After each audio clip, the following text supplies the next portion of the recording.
یا ایھا الذین آمنو، اے لوگوں جو ایمان لائے ہو، توبو الی اللہ، توبہ کرو اللہ کی طرف، توبتن، توبہ، نصوحا، خالص، خالص توبہ کرو۔ نصوحہ کا لفظ نون صاد ہا سے ہے۔ نصحہ بمانا کسی کی خیر خواہی کرنا، خواہ یہ قول سے ہو یا فعل سے۔ اور توبتن نصوحہ سے مراد ایسی سچی توبہ ہے جس سے اپنے نفس کی خیر خواہی مطلوب ہو۔ اور سچی توبہ کی کچھ شرائط ہیں، جس میں پہلی شرط یہ ہے کہ اپنے کیے پر نادم ہو، یعنی شرمندگی ہو۔ دوسرا، اللہ کے حضور مغفرت مانگے، اللہ سے معافی مانگے۔ تیسری شرط کہ آئندہ اس کام کو نہ کرنے کا وعدہ کرے، اور یہ وعدہ زبانی نہیں ہونا چاہیے اور نہ ریاکاری پر مبنی ہونا چاہیے۔ پھر اگر کوئی ایسا گناہ ہوا ہے کہ کسی شخص کا حق مار لیا ہے تو اس کی ادائیگی کرے، اور اگر ادائیگی نہ کر سکتا ہو تو پھر اس سے معافی مانگے۔ مثلا اگر وہ حق مال سے تعلق رکھتا ہے تو وہ مال اس کو واپس کر دے۔ اچھا، ایسا بھی ہو سکتا ہے کہ وہ شخص مر گیا ہو اور بعد میں کسی کو ہدایت ملی اور وہ یہ سوچے کہ میں نے تو فلاں کا حق مال کے اعتبار سے مار لیا ہے اور وہ شخص تو مر چکا ہے، تو پھر اس کے وارثوں کو ادا کرے یا پھر صدقہ کر دے۔ اور اگر حق تلفی قول کے اعتبار سے ہوئی ہے، مثلا کسی کی غیبت کر لی ہے، چگلی کر لی ہے، تو اس کا حل تو ہم پیچھے سورہ حجرات میں بھی پڑھ چکے ہیں کہ اس کے لیے پھر دعائے خیر کی جائے۔ سچی توبہ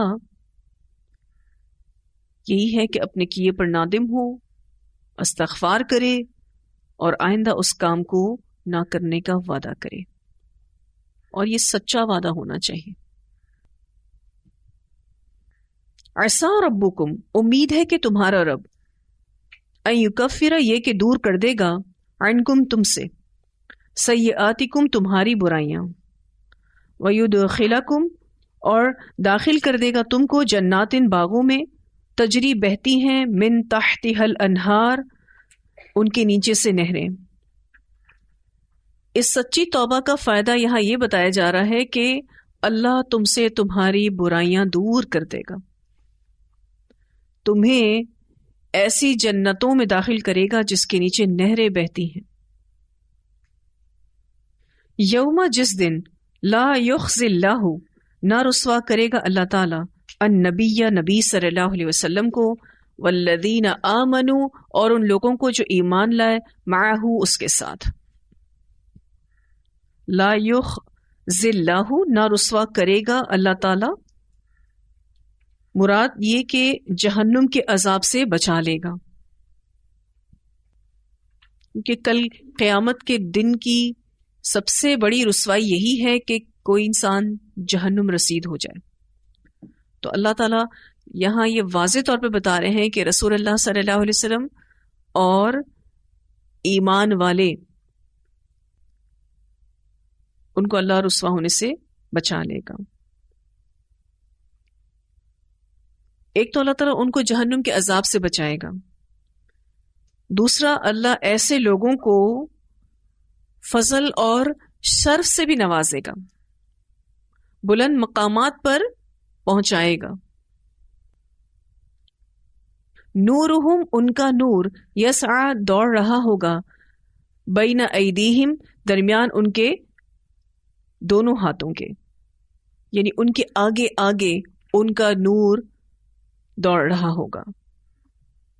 وبایمانہم، اور ان کے دائیں ہاتھ۔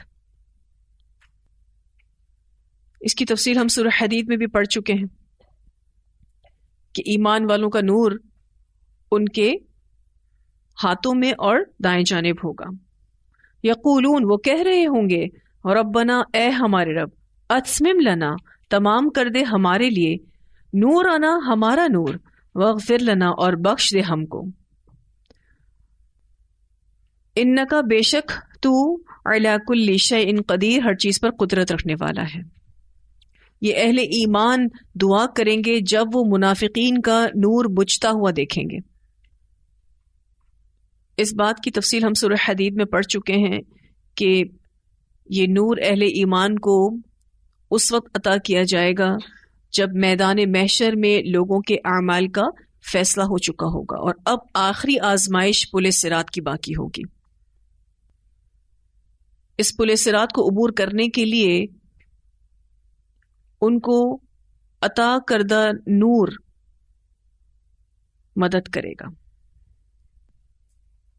ان کو پل صراط عبور کرنا ہوگا اور وہاں مکمل تاریکی ہوگی، اور اہل ایمان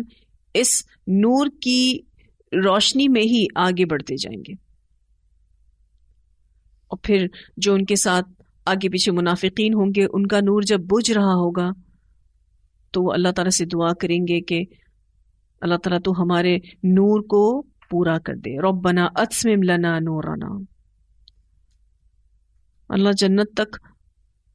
پہنچ جائیں،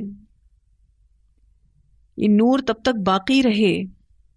واغفر لنا، اللہ ہمارے گناہوں کو بھی معاف کر دے،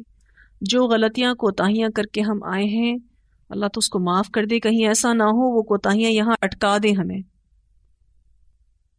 انکا علی کل شیء قدیر، بے شک تو ہر چیز پر قدرت رکھتا ہے، تیرے لیے کچھ مشکل نہیں کہ تو ہمیں بآسانی جنت تک پہنچا دے، تو ہر چیز پر قادر ہے۔ تو جو دعا آئی ہے اس صورت میں، اس کو اپنی دعاؤں میں شامل کرنا ہے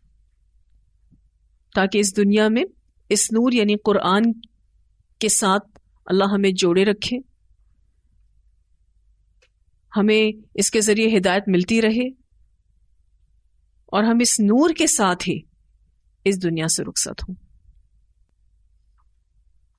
کیونکہ یہ قرآن ہی ہے جو ہمیں صراط مستقیم پر رکھتا ہے۔ اور آپ دیکھیں کہ اس دعا میں جو اللہ سبحانہ تعالیٰ کی محبت کا اظہار ہے نا، اللہ تعالیٰ نے اس مشکل وقت میں جس چیز کی سب سے زیادہ ضرورت ہے وہ دعا اس دنیا میں ہمیں سکھا دی کہ مانگو، کیونکہ نور بنے گا یہاں اس دنیا میں، وہاں تو نہیں مل سکتا، جب ہم پل صراط پر چل رہے ہوں گے تو وہاں تو نہیں مل سکتا۔ اسی لیے اللہ تعالیٰ کا کتنا احسان ہے کہ اس نے ہمیں اتنی پیاری دعا سکھا دی کہ مانگو اس کو دنیا میں، تاکہ تمہیں دنیا میں یہ نور زیادہ سے زیادہ حاصل کرنے کی توفیق ملتی رہے، اور جتنا نور تم اس دنیا میں بنا لو گے اپنے اعمال صالحہ کی وجہ سے، وہ کل قیامت کے دن پل صراط پہ تمہیں کام آئے گا۔ اس دعا پر اگر تھوڑا سا غور و فکر کریں تو مومن کی ٹینشن بھی نظر آ رہی ہے، حالانکہ اس کو نور دے دیا گیا ہے، یہ ٹینشن اس کو کیوں ہو رہی ہے؟ منافقوں کو دیکھ کر اس کو بھی ڈر لگا رہے گا کہ کہیں اس کا نور بند نہ ہو جائے، کیونکہ منافق بھی تھوڑا تھوڑا نور لے کر پل صراط کو عبور کرنے کی کوشش کریں گے۔ وہ جو پاؤں کے انگوٹھے پر نور ٹمٹما رہا ہوگا، کبھی جلے گا کبھی بجھے گا، منافقین کا نور ایسا ہوگا نا، تو وہ خود بھی خوف زدہ ہو جائیں گے۔ تو مومن کی ٹینشن نظر آ رہی ہے، اور مومن کا ٹینشن میں طرز عمل بھی پتہ چل رہا ہے، کیا کرتا ہے وہ؟ دعا کرتا ہے، کیونکہ خوف اور غم کی کیفیات میں اپنے رب کے قریب ہونا دعاؤں کے ذریعے، یہ مومن کا طرز عمل ہے۔ بہت ہی پیاری دعا ہے، بڑی جامع، بڑی مختصر، بڑی آسان، زبان پر بہت ہی آسانی سے ادا ہونے والی، اور فائدہ کتنا بڑا ہے اس دعا کا، دنیا میں بھی رہنمائی ہوگی اور کل قیامت کے دن بھی انشاءاللہ رہنمائی ہوگی۔ پھر اللہ سبحانہ تعالیٰ فرماتے ہیں یا ایھا النبی، اے نبی صلی اللہ علیہ وسلم، جاہد الکفار، جہاد کیجئے کافروں سے، والمنافقین، اور منافقوں سے۔ سورۃ تحریم مدنی صورت ہے اور مدینہ میں ہر طرف سے مسلمانوں پر یلغار ہو رہی تھی، کفار کی طرف سے بھی اور منافقین کی طرف سے بھی۔ تو اللہ تعالیٰ رسول اللہ صلی اللہ علیہ وسلم سے فرما رہے ہیں کہ آپ ان کفار کے ساتھ جہاد کیجیے، اور کفار کے ساتھ جہاد لوہے سے ہوگا، یعنی اسلحہ اور قتال کے ذریعے ان سے جہاد ہوگا، اور منافقین سے بھی جہاد کیجیے۔ منافقین کے ساتھ جہاد قرآن کے ساتھ ہوگا، ان کے ساتھ سخت محاسبہ کر کے ہوگا، ان منافقین کی بات نہ مانی جائے اور ان کے ساتھ ایک فرم رویہ رکھا جائے، اور حدود نافذ کرنے کے ساتھ جہاد کیا جائے۔ جب یہ منافقین ایسے کام کریں کہ ان پر حد واجب ہو جائے تو ان پر حدود نافذ کرنے کے ساتھ جہاد کیا جائے۔ تو اللہ تعالیٰ فرماتے ہیں اے نبی صلی اللہ علیہ وسلم، جہاد کیجئے کافروں سے اور منافقوں سے، وَاغْلُظْ عَلَيْهِمْ، اور سختی کیجئے ان پر، یعنی دنیا میں، یعنی ان منافقین پر سختی کیجئے، یعنی دعوت اور تبلیغ اور احکام شریعت بتانے میں سختی کیجئے، ان کو اسٹرکٹلی بتایا جائے گا، کیونکہ کچھ لوگ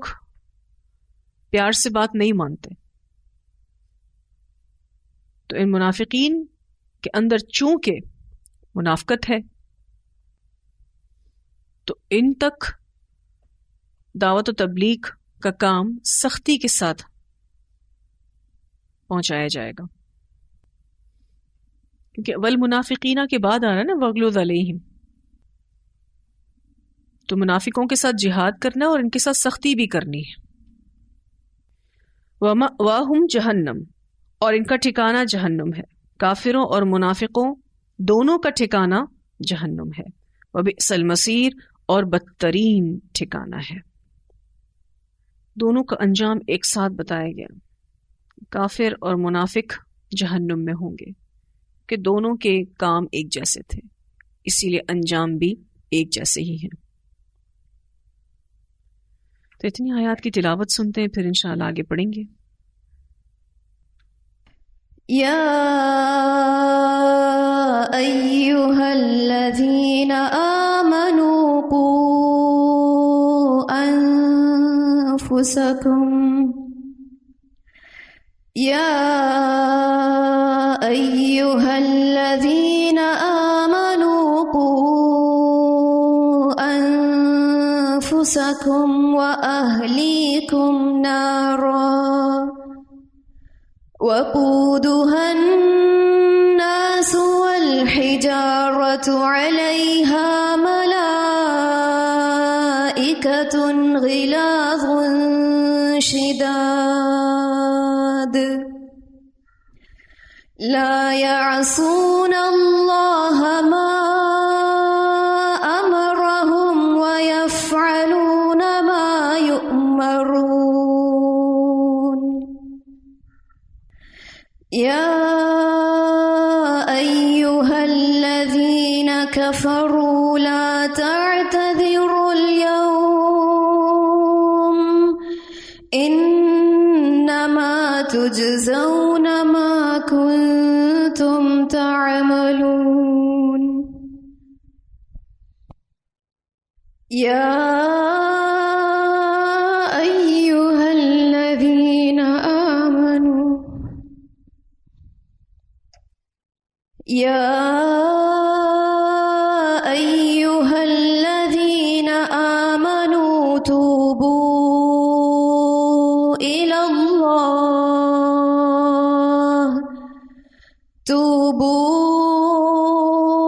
إلى الله توبة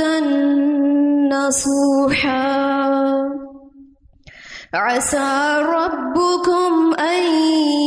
يكفر عنكم سيئاتكم ويدخلكم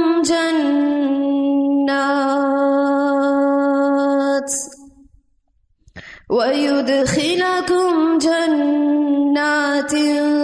تجري من تحتها الأنهار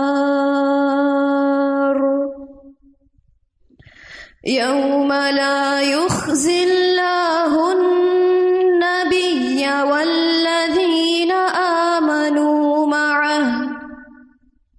نورهم يسعى بين أيديهم وبأيمانهم يقولون ربنا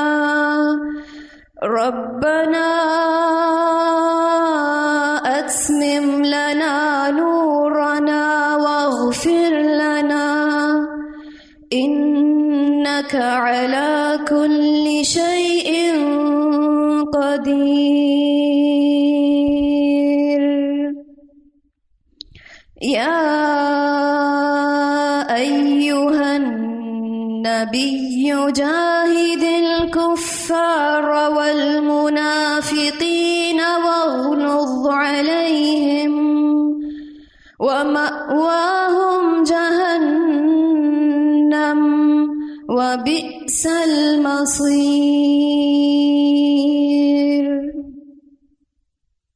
یہاں پر جو جہنم کے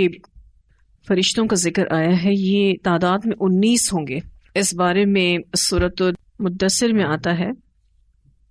اللہ تعالیٰ فرماتے ہیں علیہا 19، یہ تعداد میں 19 ہوں گے، لیکن یہ بڑے سخت فرشتے ہوں گے. ان کی صفات یہاں بیان کی گئی ہیں، غلاظ شداد لا یعصون اللہ ما امرہم ویفعلون ما یؤمرون.